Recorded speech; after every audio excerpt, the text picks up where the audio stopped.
as we come to receive, to give the tithe and the offering to God, I want to remind us of something out of 2 Samuel 24, 18 through 25. This is a story about David, the king of Israel. And there was a great plague that came upon the people because of David's sin. All the people were stricken. And verse 18 says, Then Gad came to David and said, Go up, rear an altar to the Lord on the threshing floor of Araunah the Jebusite. So David went up according to Gad's word, and as the Lord commanded. Araunah looked and saw the king and his servants coming toward him, and he went out and bowed himself before the king with his face to the ground. Araunah said, Why is my lord the king come to this servant? And David said, To buy the threshing floor from you, to build there an altar to the Lord, that the plague may be stayed from the people. And Araunah said to David, Let my lord the king take and offer up what seems good to him.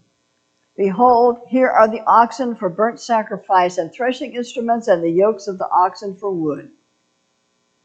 All of this, O king, Araunah gives to the king. And Araunah said to the king, The Lord your God accept you. It was interesting in those days, if the king asked for something, you just gave it to him. You didn't ask any questions.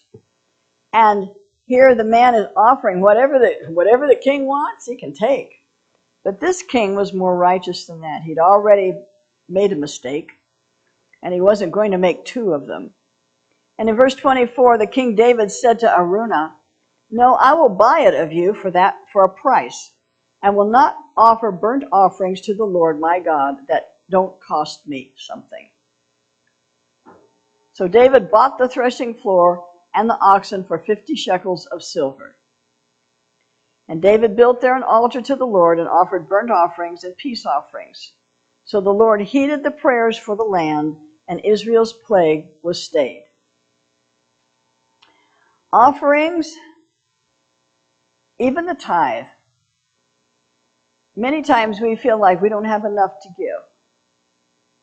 And yet, the scripture tells us here that if we don't squeak just a little bit when we give to God, if it doesn't make us think about it twice, then we're really not giving a sacrifice, are we? We're giving what's easy. And it would have been easy for David to say to Araunah, Well, thank you very much. Let's get on with it. How many of us would have been tempted to do that? But he would not offer to a holy God something he had not paid for. It had to come from him. And he paid him 50 shekels of silver, which was probably more than it was worth in that day. He overpaid him for it. He wanted it now. He needed it now. And he took all of it, the oxen for the sacrifice, the threshing instruments, the wood, the yokes of the oxen for the wood to build the fire. I mean, he took everything and he offered it. He bought it. He paid for it with his own money, and then he gave it to God as a sacrifice that had a sweet-smelling savor. So whatever we offer to God should cost us something. Maybe it'll cost you a Starbucks coffee. Maybe you could give that to the Lord. Maybe it would cost you a new dress. Maybe you just find something else and give that money to the Lord. But it got to cost you something. It's very simple. And yet the principle is profound. God so loved the world that he gave his only begotten Son. And because he did give him to us, really, we stand like Araunah. You can have everything. You can have all of me. Whatever I have belongs to you. So let's bring the morning tithe and the offering to